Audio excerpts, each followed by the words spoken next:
Hello, and welcome to Hadassah On Call, New Frontiers in Medicine. I'm your host, Mayan Hoffman. Today, I want to start out by sharing some exciting advancements from Hadassah. Dr. Petru Paniota, a neurologist at Hadassah Hospital in Kerem, presented findings at the 2024 Forum of the Americas Committee for Treatment and Research in MS, showing that repeated stem cell injections had significant positive impacts on patients with progressive MS.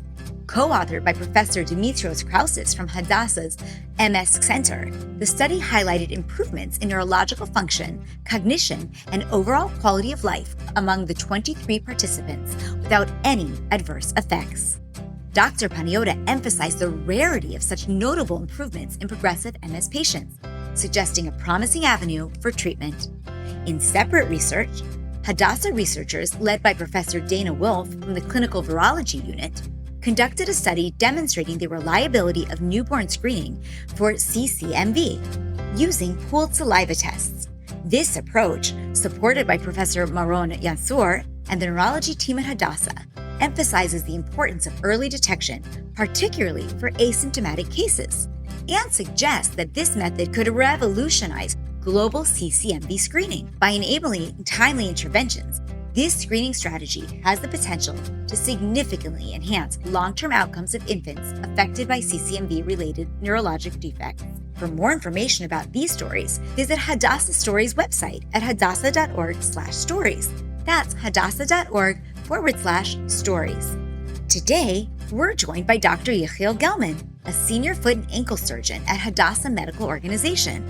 Before we dive into our conversation, let's explore some fascinating foot facts that I discovered while doing some research.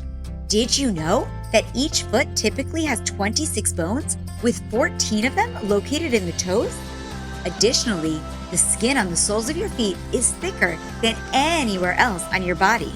Despite this, when you walk normally, your entire foot never rests completely flat on the ground. What are the most common foot and ankle issues, and how do you treat them? For that, we'll have to speak to the doctor. Welcome, Dr. Gellman. Thank you so much for having me. For sure. Now, I want to just get started by having you share a little bit about your background and what drew you in to specialize in foot and ankle surgery. So, my name is Yechiel Gellman. I'm 44 years old. I am married to my wife, Geula, and I have 5 kids. We live currently in Yerushalayim. I was originally born in the United States, but I made Aliyah to Israel in a very young age. Ever since being a kid, I wanted to become a medical physician helping people. And I managed to do that by completing a master's in microbiology and immunology here in Hadassah, and then completing my medical doctorate here too in Hadassah. Wow. So you've been here a really long time. Yeah, for a while, yeah. Afterwards, I pursued my orthopedic residency, again here within the Hadassah Medical Centers. And after that, I continued to fulfill my subspecialty in the New England Baptist Hospital in Boston, Massachusetts, where I manage under the mentorship of my physician, Dr. Mark Slavenkai, to really understand the foot and ankle pathologies so much better. After completing a 1-year fellowship in the States, I returned to Israel, and ever since I've been a senior foot and ankle physician here within Hadassah, treating all of these grave conditions. The original drawing into foot and ankle surgery was mainly because of diabetic patients. I saw these patients in very grave situation, life and limb-threatening situations, and I wanted to help them as much as possible. That, in combination with lower extremity trauma, caused me to see the complexity in the biomechanical aspects of the foot and the ankle, allowing me to better people's life in order to improve their quality of life and improve their ambulation and just general well-being.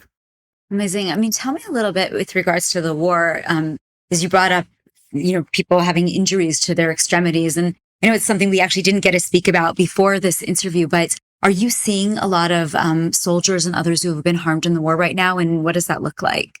Unfortunately, I do, since a lot of the soldiers went in and received very high trauma explosions, and they were protected with their torso, with all of the suits and so on. We see much more extremity trauma. We see both in the upper extremities and the lower extremities. So we might see feet which are blown away, very complex fractures requiring very surgical intervention, very complex surgical intervention, and me innovating in that sense, doing newer or using older techniques for these uncommon and devastating conditions. Right. And as you mentioned, they're hopefully always going to be uncommon. This will be something we don't see all the time. I'm assuming there are different kinds of injuries that we do see more often. So what are some of those common issues that patients come in, to you for treatments? And how is it that when, somebody has foot pain that they know, should I come in and something is really wrong, or, oh, this is just a little bit of pain? That's a great question. We do see a very diverse kind of problems within the foot and ankle. These problems can range from simple fractures to more complicated fractures. It could be chronic conditions such as ankle arthritis. We could see deformity of the foot. We could see acute infections in these diabetics. So we really could see a lot of different pathologies. Even a common day in my clinic can consist of a young female patient coming in with complaining about or deformed for toes, which needs to be fixed because she cannot fit into the shoe itself, until a more acute, devastating inflammation of the foot with a diabetic condition and a more chronic condition of ankle arthritis. So you kind of need to move from one side to another and kind of shift your view in order to treat the patient. Now, what's acceptable and what's not acceptable is both by us and the patient. Some patients might not accept even a small deformity, and it might be very much hindering their life. And as I might tell my patients, it's like having a stone in your shoe. You need to take that stone off. And as long as you're not taking it out, it's going to be painful. So that's one option. And in other conditions, the people might say, I want to continue with this care. I want to continue with conservative, non-surgical treatment of these conditions. And that is very much a discussion, which I always do between the patient and myself, what the best avenue of treatment is for both patient and myself. Fascinating. I mean, when you mentioned deformity, what causes a lot of times, you mentioned young women coming in. So what would cause the deformity? So you could divide it up into two major groups. You can divide it into congenital forms and so on. People who have deformity, which are hereditary, came from their parents, such as a hallux valgus, the big toe moving outwards and stuff, which is a very common condition and stuff. For some people, it is a devastating condition. Is that like a bunion? Yeah, it is a bunion. The bunion is actual bone, which kind of...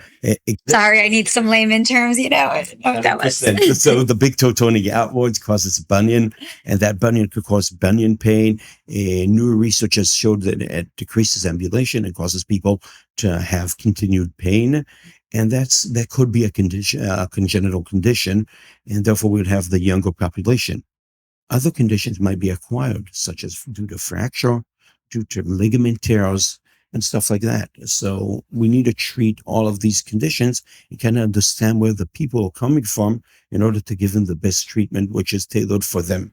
Is it true that wearing high heels can cause deformity? That is one of the risk factors, the many, many risk factors. I don't want to know what they are, actually. So I understand that you also deal with children. How common are foot ulcers and sores and things like that in children? So by children, it's not as common as you would think, unless you had a foreign body going in.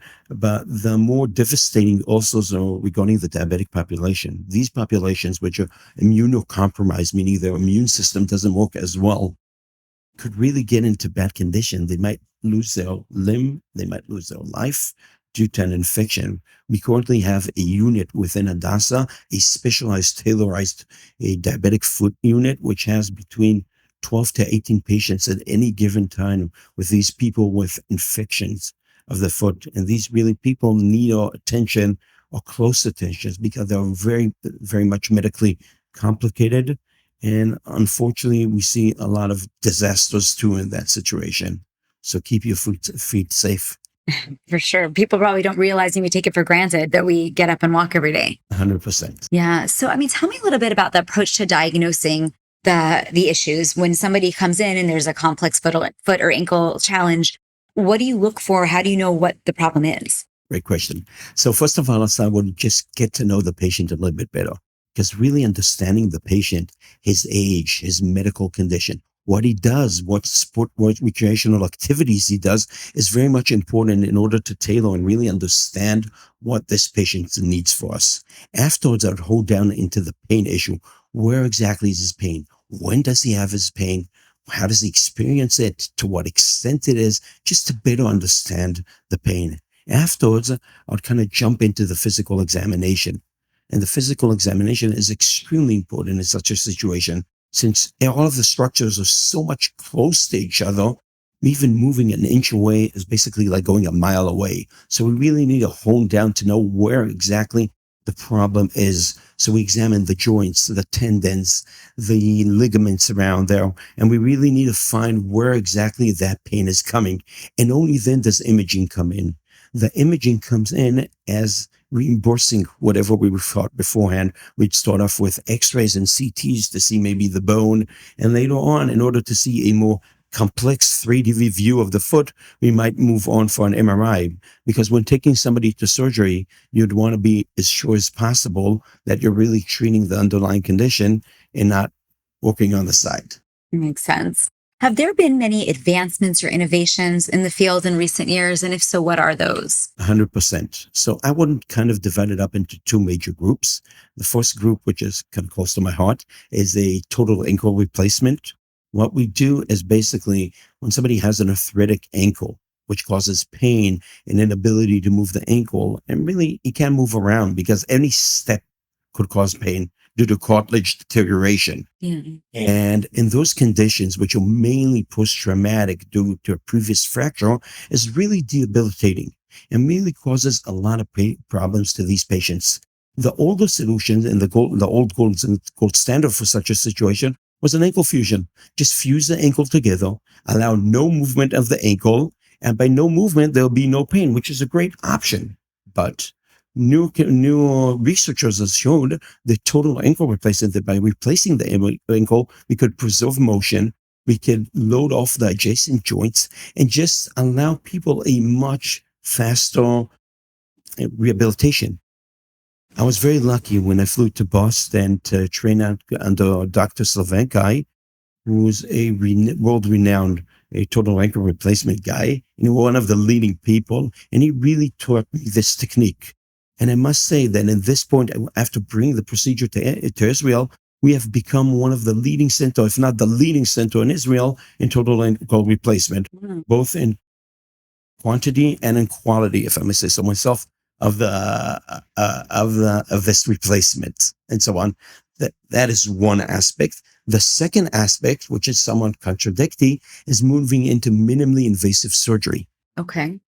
We know that scarring is anesthetically pleasing, and it might cause other problems such as pain and other problems within the foot itself. So we kind of moved over to minimally invasive surgery. This is a trend which has been going worldwide. Was that like laparoscopic for ankles? And So yes, we do have arthroscopes, and we do arthroscopes for both the ankles and the tendons themselves. That's why we can go into the tendon and see the tendon itself and see if we could treat these conditions. But not only that, even fixing bony deformity, even cutting of the bone and fixating all of these things are being done with smaller and smaller incision, allowing much more rapid healing and ambulation of these people, and maybe better results to some extent. Any robots involved in that? Not in this extent. The foot is so frail, but it is coming. More and more people are going into virtual/augmented reality into this complexity, but it hasn't been developed to that extent yet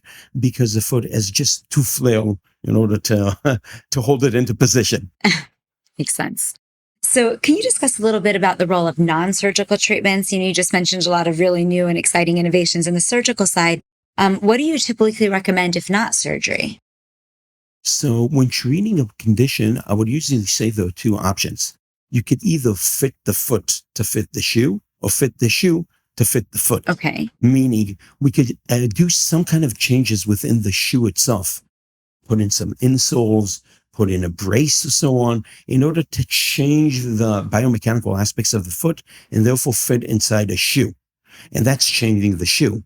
The other option is changing the foot, which is the surgery. Which is surgery, which we will be talking. But usually I would start off with a non-surgical conservative treatment. We combined of non-steroidal anti-inflammatory drugs. I would maybe inject some steroids or some PRP, depending on where exactly the involved joint or pathological condition is involved. Put on a brace. And then only afterwards, if everything failed, and start obviously some physical therapy. Sorry about that. So I start some physical therapy, which is extremely important in such a thing.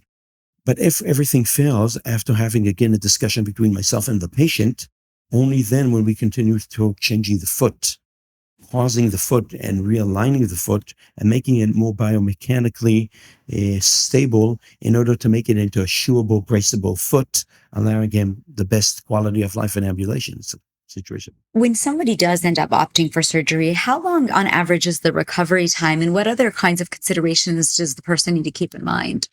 Unfortunately, the recovery from foot and ankle surgery is fairly long. It does not mean they can't immediately stand on their foot. They could, such as the bunion surgery, which we previously spoke about, but still there's a lot of pain involved. And there's no way of going around it besides saying that we're breaking the foot and realigning it. So it does take a while. And when we come out and with the end product, he's walking, or he or she is walking around with a new foot, with a new kind of extremity, which he never had before. So the rehabilitation, although the immediate healing might be weeks, the rehabilitation might take months and sometimes even years. So there is a long time of recovery, but sometimes it's much faster than we think, which is great. Interesting. Okay. I'm just thinking, I'm a runner, I'm thinking if I ever had a foot surgery, what would happen to my running? To how long does it take to get back to yourself? Unfortunately, it does take some time. We're talking months and potentially years. Yeah, in some cases. Can you share with me maybe a particular challenging, case or patient that you've seen that depicts, what goes on? 100%. So unfortunately, I had many patients which really stuck to me, and we did manage to improve their quality of care. But I'll talk about one specifically, which had a very hasty recovery. We're talking about a 70-year-old lawyer who had a previous trauma to his ankle. It was about 10 to 15 years ago. And ever since, he underwent multiple surgeries in order to fix and to alleviate some of that pain which he had in his foot. He was fixed originally. Then they took out all of the instrumentation. Afterwards, they cleaned up all of that area. And unfortunately, he never had that pain fully go away. So he was referred to me by one of my colleagues, by my head of department. And I said, okay, let's do a total ankle. I think you're an ideal candidate for total ankle. This guy had a super hasty recovery, and he was sending me pictures of 3 months dancing along in Greece on uneven ground with no pain. Wow. And another sentence which kind of stuck to me was he woke up a few days post-surgery and he's like, I don't feel my ankle anymore. Is this the way people feel, that you don't feel your ankle anymore? And then he's like, I'm not feeling my other ankle too. I guess this is the way it's supposed to be. Wow. And that was really much amazing. And he's an amazing person. It's really cool. So how do you collaborate with other healthcare professionals? Are there other physical therapists, podiatrists in the hospital that you work with on a regular basis? 100%. We do have a lot of additional participants. We try to do a multidisciplinary approach for all of our patients. Now, it's easier for the inpatients. So, for example, the diabetic foot unit, which is located within Hadassah and stuff, we do have a combined kind of multidisciplinary group which works. So we speak to the podiatrist almost on a weekly basis, to the physical therapist, to the nursing staff, to the social workers, from pharmacological people, and the social workers. We just do everybody, and we try to help the patient to the best of our ability by kind of walking around with everybody we can. Now, I do have also a direct connection also to physical therapists who are working outside of the hospital. A lot of them have my phone number, and they call me on a regular basis just to know how to better improve this condition with our patients, because the rehabilitation is super important.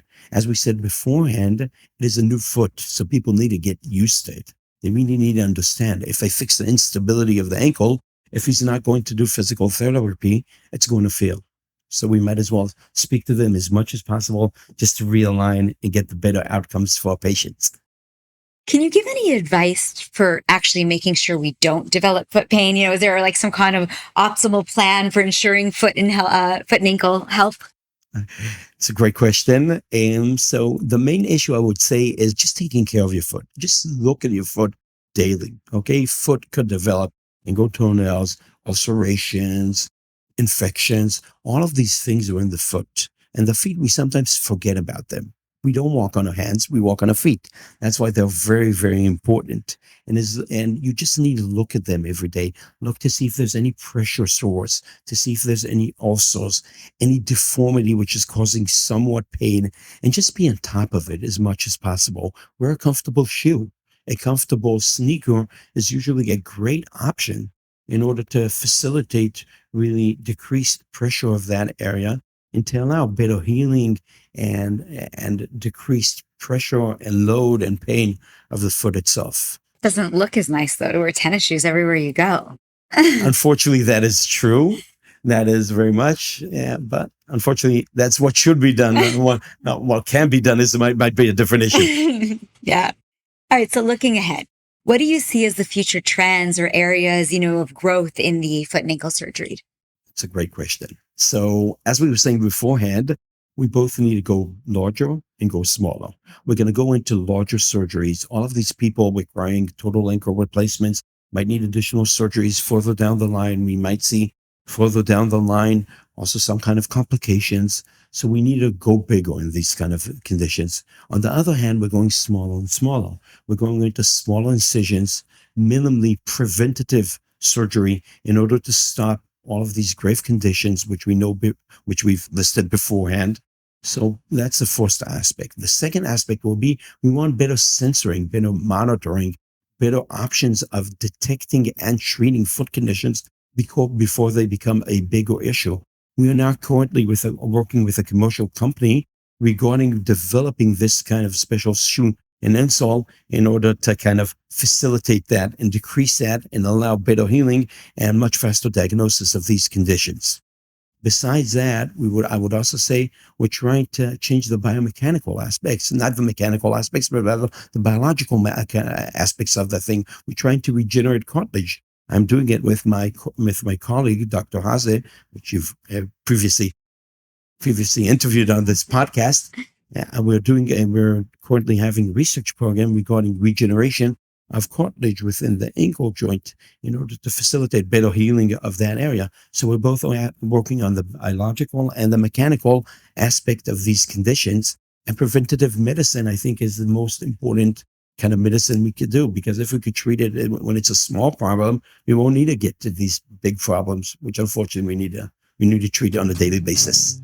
Makes a lot of sense. Well, Dr. Gellman, thank you so much for being with us today. We think all of our listeners have learned a lot.